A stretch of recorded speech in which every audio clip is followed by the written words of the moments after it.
Bencana silih berganti menimpa. Ratusan, ribuan, bahkan ratusan ribu korban jiwa seakan biasa. Di samping anugerah keindahan dan kekayaan alam, Indonesia ditakdirkan selalu mengalami bencana. Terletak di pertemuan 3 lempeng tektonik bumi, menjadikan Indonesia salah satu negara paling rawan bencana di dunia. Assalamualaikum warahmatullahi wabarakatuh. Salam Pramuka. Perkenalkan, saya Adwin Singarimbun, Sekretaris Komisi Pengabdian Masyarakat dan Tanggap Bencana pada Kuartir Daerah Gerakan Pramuka, Jawa Barat. Pada kesempatan kali ini, izinkan saya menyampaikan materi mengenai manajemen risiko pada penanggulangan bencana.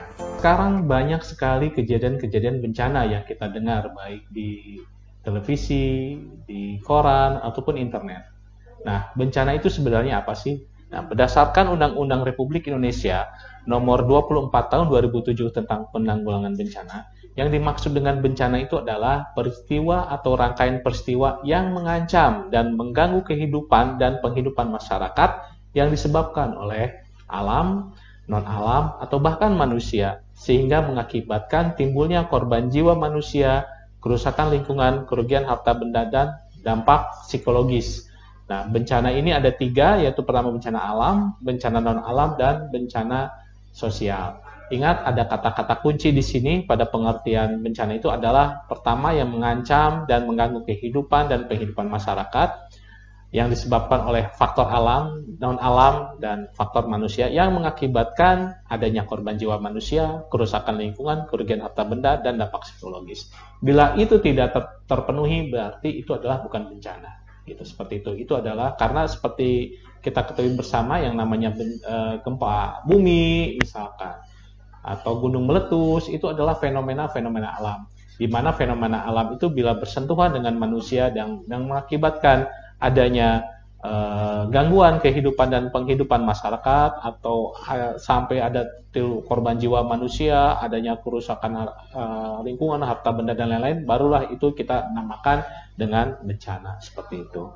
Nah, untuk di Jawa Barat itu sendiri, karena letak geografis dan kondisi geologisnya, ini menyebabkan provinsi kita di Jawa Barat ini adalah provinsi yang memiliki potensi atau ancaman bencana, kurang lebih seperti itu. Sebut saja kita setidaknya ada 7 gunung api aktif yang ada di Jawa Barat, yaitu Gunung Api Salak, Gunung Api Gede Pangrango, Gunung Api Tangkuban Perahu, Gunung Api Guntur, Gunung Api Papandayan, Gunung Api Galunggung, dan Gunung Api Ciremai. Tapi alhamdulillah semuanya ke-7 gunung itu dalam status normal, seperti itu. Berikutnya adalah ancaman gempa bumi yang disebabkan oleh adanya subduksi 2 lempeng besar yang di selatan Jawa Barat, yaitu lempeng Eurasia dan lempeng Indo-Australia, yang bisa sewaktu-waktu menyebabkan gempa bumi.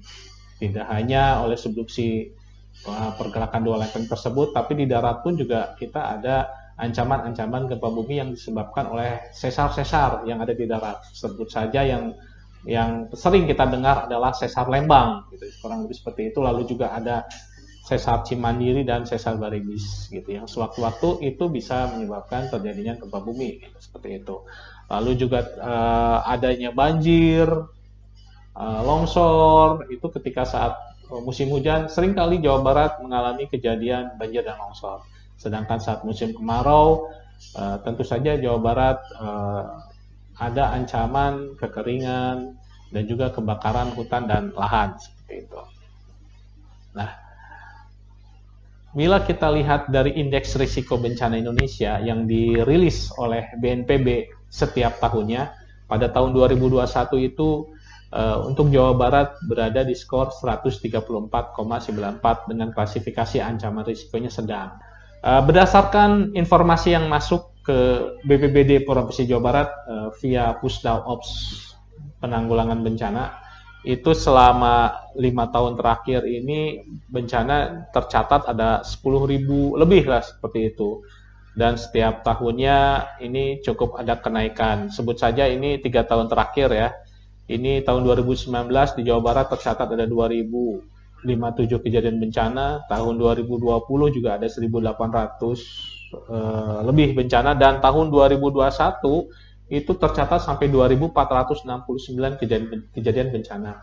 yang didominasi oleh bencana hidrometeorologi, yaitu seperti longsor, banjir, atau angin puting beliung. Beberapa isu strategis dalam penanggulangan bencana adalah yang pertama, bagaimana kita mendorong komitmen kabupaten kota dalam mewujudkan kabupaten kota yang tangguh dalam menghadapi bencana. Karena Jawa Barat berada dalam wilayah yang memiliki ancaman bencana, tentunya kabupaten kota harus mempersiapkan diri dalam membentuk satu wilayah yang tangguh terhadap bencana. Untuk level masyarakatnya, ini bagaimana kita terus-menerus mengedukasi masyarakat mengenai kebencanaan itu sendiri, seperti itu. Baik dari pendidik, mulai dari anak-anak hingga dewasa, harus terus kita lakukan edukasi. Berikutnya adalah bagaimana kita menggalakkan satu gerakan pengurangan risiko bencana yang berbasis ekosistem untuk keberlangsungan, keberlanjutan alam dan lingkungan di sekitar kita. Lalu juga penanggulangan bencana yang berbasis dengan ilmu pengetahuan dan teknologi. Seperti kita ketahui bersama, sekarang zamannya sudah zaman digitalisasi. Tentunya penanggulangan bencana itu juga kita harus mengikuti perkembangan zaman dengan mendayagunakan teknologi dan ilmu pengetahuan. Lalu juga berikutnya adalah optimalisasi keterlibatan semua pihak dengan skema pentahelix. Jadi penanggulangan bencana ini harus dilakukan secara bersama-sama, baik pemerintah, akademisi, dunia usaha, komunitas, dan media, seperti itu. Dan kita ketahui bersama dalam penanggulangan bencana itu dulunya itu berupa responsif, tapi dengan lahirnya Undang-Undang Nomor 24 Tahun 2007, penanggulangan bencana itu difokuskan kepada pra bencana, di mana di sana ada upaya pencegahan dan mitigasi serta kesiapsiagaan. Lalu berikutnya adalah ketika saat tanggap darurat dan rehabilitasi. Jadi dia akan menjadi membentuk satu siklus 3 fase itu, ada pra bencana, ada juga saat bencana, atau juga ada sebagian orang bilang saat tanggap darurat, dan juga pasca bencana. Gitu. Setelah itu dia kembali kepada pra bencana, dia membentuk satu siklus.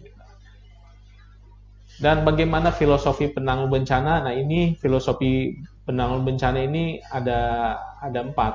Bagaimana menjauhkan bencana dari manusia? Apakah bisa? Ya, sebagian bencana mungkin bisa, tapi ada juga yang tidak bisa kita jauhkan bencana. Misalkan gunung berapi, kita tidak mungkin memindahkan gunung api yang meletus kan, seperti itu nggak mungkin. Tapi sebagian bencana itu bisa kita jauhkan. Misalkan bagaimana bencana banjir kita hindari lah gitu sih, istilahnya seperti itu. Lalu juga bagaimana menjauhkan manusia dari bencana. Ini juga bisa kita lakukan, cuma ini butuh proses dan tenaga, usaha dan dana yang besar sekali gitu ya. Kedua itu menjauhkan bencana dari manusia dan menjauhkan bencana menjauhkan bencana dari manusia dan menjauhkan manusia dari bencana itu adalah memang bisa dilakukan, cuma butuh sumber daya yang cukup besar tentunya. Nah, yang bisa kita lakukan adalah bagaimana kita bisa beradaptasi dan hidup harmoni dengan bencana.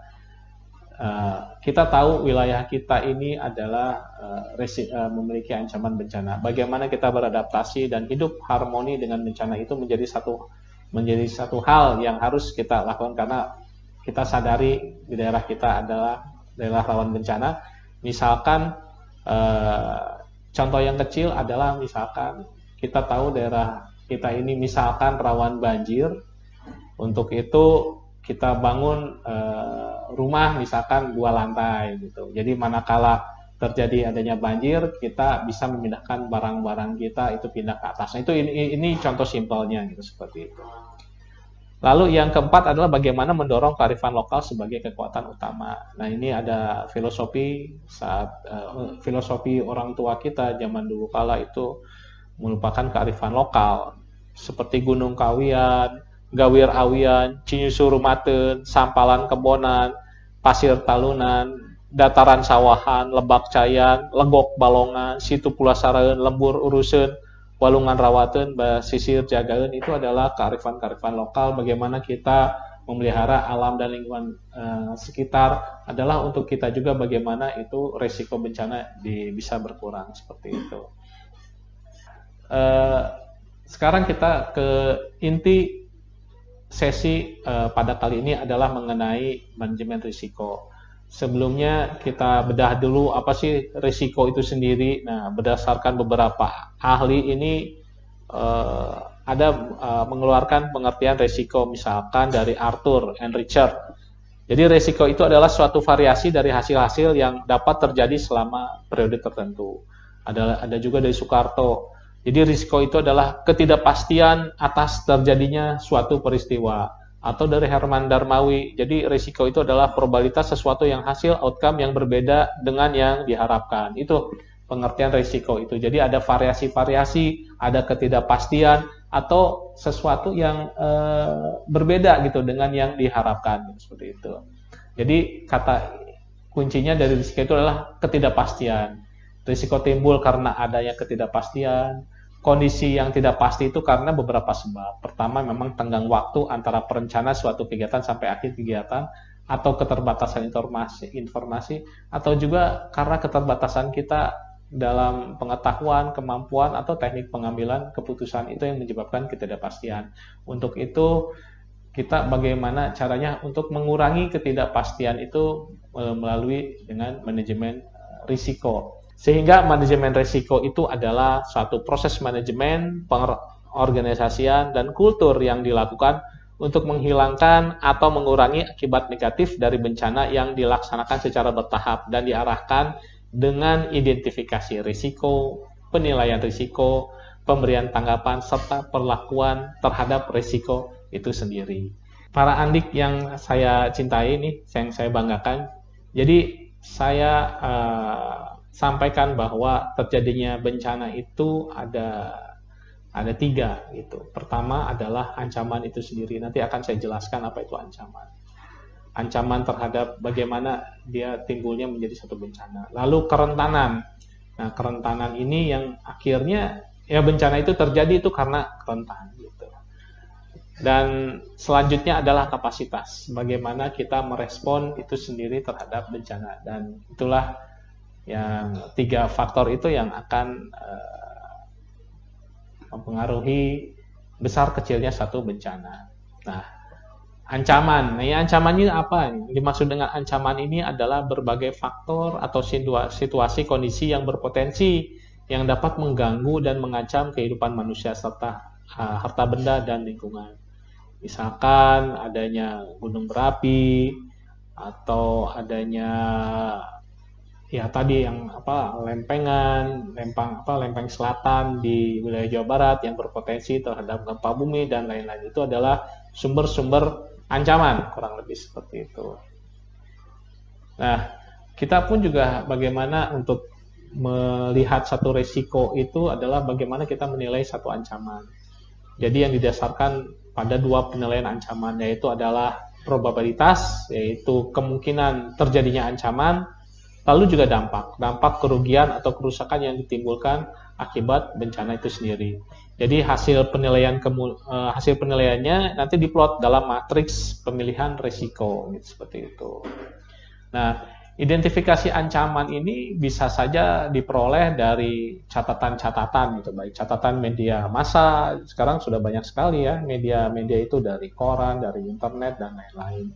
Atau data iklim dan cuaca. Nah, ini bisa kita lihat di sumber yang resmi nih, di BMKG ya. Sekarang sudah tersedia aplikasi info BMKG yang adik-adik bisa lihat iklim dan cuaca pada hari ini dan beberapa hari ke depan, seperti itu. Lalu juga sejarah-sejarah kebencanaan atau juga informasi penduduk asli setempat. Misalkan adik sedang bertraveling gitu ke suatu daerah, bisa ditanyakan ke penduduknya. Ya, biasanya di sini ada bencana apa. Nah, itu menjadi sumber identifikasi ancaman-ancaman yang dapat menyebabkan bencana, seperti itu. Nah, lalu ada probabilitas kejadian. Nanti adik-adik bisa skalakan berapa kejadian, seberapa sering kejadian itu terjadi. Misalkan ini yang paling besar nih, kita pakai skala Likert. itu 1 sampai 5. Misalkan 5 itu adalah sangat pasti. Jadi hampir dipastikan 100% ini terjadi tahun depan. Misalkan contoh di daerah A, ini setiap musim hujan ini pasti terjadi banjir. Nah, itu Andik nanti bisa berikan nilai poin 5 karena itu akan pasti terulang dari tahun ke tahun. Lalu juga ada 4. Nah, 4-nya hampir pasti lah gitu ya. Jadi ini sangat mungkin terjadi, misalkan dari 10 sampai 100% ini akan terjadi lah pada tahun depan atau sekali dalam 10 tahun mendatang seperti itu. Lalu juga ada 3 nih, kalau 3 ini mungkin bisa saja ini terjadi nanti pada tahun depan. Lalu ada 2 kemungkinan kecil, kurang dari sekali dalam 100 tahun. Atau 1 tidak pasti sama sekali seperti itu. Nah, misalkan contoh nih yang tsunami nih, walaupun pernah kejadian di selatan Jawa Barat tahun 2006 kejadian tsunami waktu itu di daerah Pangandaran, Tasikmalaya dan sekitarnya itu mengalami tsunami, tapi kejadian itu kan kurang dari 100 tahun lah seperti itu. Kurang 100 tahun itu bisa kita nilai 2 gitu seperti itu karena kemungkinannya kecil gitu seperti itu. Ini contoh-contohnya yang contoh-contoh probabilitas kejadian. Nanti bisa adik-adik dapatkan nanti file-file probabilitas kejadian itu sendiri. Nah, lalu di sini Andik juga harus bisa menilai juga dampak kejadian. Misalkan ini juga sama menggunakan skala Likert, jadi sangat mudah sekali untuk memetakannya gitu menggunakan skala Likert. Misalkan ini nomor 5 sangat parah nih, hampir dipastikan 100% wilayah hancur dan lumpuh total akibat bencana. Itu kita kasih 5. Lalu juga 4 nih parah, ini kalau parah ini 50 sampai 75% wilayah hancur dan lumpuh. Lalu 3 cukup parah, 10% sampai 50% yang hancur. Lalu yang 2 ringan, ini kurang 10% dari wilayah yang terkena. Atau 1 tidak pernah sama sekali. Nah, berkaca dari kejadian tsunami, walaupun probabilitasnya kecil, tapi dia memberikan dampak yang sangat parah ya. Kita ketahui banyak sekali rumah-rumah yang tersapu oleh tsunami, tempat wisata juga, gitu seperti itu. Nah, nanti bisa petakan. Ada probabilitas yang kecil, namun dampaknya juga sangat luar biasa. Ada yang probabilitasnya sering, misalkan banjir, tapi dampaknya kecil, misalkan dampaknya itu ringan, bukan kecil, ringan. Misalkan banjir, walaupun tiap tahun banjir gitu, tapi dampaknya ringan, misalkan ya hanya banjir 1 lutut lah, misalkan seperti itu, dan beberapa jam kemudian surut. Nah gitu, nanti adik-adik bisa petakan.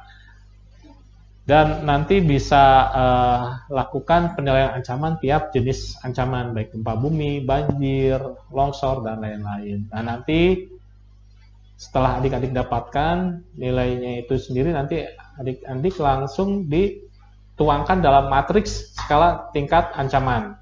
Sesuai nanti ada yang ditampilkan pada paparan seperti ini. Itu akan menjadi mana yang ancamannya yang tinggi, sedang, dan rendah. Seperti itu. Nah, sekarang pengertian kerentanan. Kerentanan itu adalah satu kondisi tertentu yang menunjukkan atau menyebabkan ketidakmampuan seseorang atau komunitas masyarakat untuk menghadapi ancaman itu sendiri. Misalkan ya kerentanan individu, misalkan status sosial, juga ekonomi, atau bahkan pendidikan gitu. Itu dalam individu masyarakat. Ada juga kerentanan dari sisi fisiknya, misalkan kekuatan struktur bangunan, rumah, misalkan rumah yang dibangun dengan tidak sesuai dengan kaidah konstruksi yang benar, itu akan menjadi satu kerentanan yang tinggi, gitu seperti itu, yang bisa menyebabkan menjadi dampak bencana yang lebih parah seperti itu. Lalu juga sosial, itu juga sama, kondisi masyarakat, demografi itu juga mempengaruhi aspek-aspek kerentanan gitu. Termasuk di dalamnya adalah perilaku masyarakat. Dan ekonomi juga, bagaimana kapasitas finansial, kapasitas keuangan masyarakat dalam menghadapi ancamannya di wilayahnya, seperti itu. Tentunya kita harus menjadi perhatian, misalkan untuk ekonomi kelas menengah ke bawah, ini kerentanannya cukup tinggi gitu, seperti itu. Nah, Lalu yang ketiga adalah kapasitas. Kapasitas ini adalah segala upaya yang dapat dilakukan oleh individu maupun kelompok dalam rangka menghadapi ancaman. Nah, misalkan baik dari kebijakan, mekanisme kerja, prosedur tetap, dan lain-lain. Lalu kesiapsiagaan. Bagaimana kita pun di level manapun juga kita harus menyiapkan satu rencana kesiapsiagaan atau rencon gitu. Seperti itu, bila mana kejadian bencana, apa yang harus kita lakukan? Apa saja sarana prasarana apa saja yang harus kita siapkan dalam menghadapi dengan bencana alam gitu. Seperti itu. Nah, jadi pada intinya adalah ancaman itu bagaimana kita bisa kurangi gitu, seperti itu. Walaupun agak susah ancaman dikurangi, tapi kita bisa lakukan pencegahan-pencegahan gitu, seperti itu. Lalu juga kerentanan pun sama. Kerentanan tinggi bisa menyebabkan dampak bencana yang besar juga. Untuk itu kerentanan kita coba kurangi melalui mitigasi-mitigasi. Nah, sebaliknya untuk kapasitas harus kita tingkatkan melalui upaya-upaya kesiapsiagaan. Nah, untuk tindakan-tindakan penanganan risiko ini sebetulnya ada 4. Pertama adalah untuk bagaimana kita mencegah risiko. Pertama adalah relokasi. Nah, sudah tahu tempat itu adalah terancam bencana, sebut saja banjir gitu. Bagaimana kita bisa merelokasi masyarakat itu untuk ke tempat yang lebih aman. Seperti filosofi bencana yang tadi saya ungkapkan adalah bagaimana menjauhkan masyarakat dari bencana gitu, seperti itu. Lalu juga ada peraturan atau larangan atau juga penataan ruang yang tepat, seperti itu. Lalu pilihan tindakan penanganan risiko yang lainnya adalah bagaimana kita untuk mengurangi risiko, misalkan untuk perkuatan struktur rumah-rumah kita cek bagaimana strukturnya, bagaimana betonnya gitu. Untuk memperkuat terhadap bencana, kita perkuat strukturnya. Contoh misalkan rumah kita, wah ini strukturnya betonnya masih ini gitu ya, masih belum cukup kuat dalam menghadapi gempa bumi misalkan. Ya kita perkuat strukturnya gitu, seperti itu. Lalu juga kita lakukan upaya-upaya mitigasi struktural, misalkan kita bikin folder-folder, bikin kantung-kantung air supaya daerah itu ketika air berlimpah itu air bisa tersalurkan gitu, seperti tidak melimpah ke rumah masyarakat, seperti itu. Lalu juga ada mitigasi non struktural dan pelatihan geladi. Nah, itu untuk bagaimana upaya-upaya kita untuk mengurangi risiko, untuk mengurangi dampak bencana yang akan ditimbulkan. Lalu juga ada pengalihan risiko, ini yang ketiga berupa asuransi gitu ya. Lalu juga ada penerimaan risiko, ada melalui dana-dana bencana, seperti itu. Nanti bisa baca di materinya, seperti itu. Jadi pada kesempatan ini adalah untuk manajemen risiko ini, untuk ancaman ini memang relatif tidak dapat dirubah atau dipengaruhi. Namun demikian untuk kerentanan sebisa mungkin kita perkecil. Gitu. Dan kapasitas itu harus kita tingkatkan dalam menghadapi kesiapsiagaan, gitu, seperti itu. Nah, maka risiko dapat dikurangi dengan cara memperkecil kerentanan dan meningkatkan kapasitas, gitu, seperti itu. Baik, adik-adik, ini mungkin materi manajemen risiko yang dapat saya sampaikan. Namun adik-adik nih dapat tugas dari saya. Sekarang adik-adik silahkan mencatat, memberikan contoh dari ketiga variabel tadi, ancaman, kerentanan, kapasitas. Silakan adik-adik nanti bisa cari di media-media yang ada di internet dan lain-lain. Silakan ancaman ini disebutkan di daerah adik-adik. Misalkan di daerah adik, di daerah A, sebutkan ancamannya itu apa saja. Lalu kerentanan. Nah, silakan adik-adik jelaskan kerentanan yang ada yang bisa memperparah dampak itu. Misalkan, wah ini selokannya kecil sehingga tidak dapat menampung air atau banyak sampah. Nah, yang mampat, nah itu bicara tentang perilaku manusia gitu. Contohnya itu. Silakan adik-adik tuangkan saja sebanyak-banyaknya mungkin. Lalu kapasitas nih, ketika ada terjadi bencana, apa yang harus disiapkan oleh adik-adik? Atau mungkin adik-adik pernah mengikuti simulasi bencana gitu. Atau adik-adik mungkin sudah menyiapkan sarana prasarananya, silakan dituangkan sebanyak-banyaknya yang adik-adik ketahui, seperti itu. Baik, terima kasih atas perhatian adik-adik dan kesempatan dalam mengikuti sesi ini. Mohon maaf bila ada hal-hal yang kurang berkenan. Terima kasih. Wassalamualaikum warahmatullahi wabarakatuh. Salam Pramuka.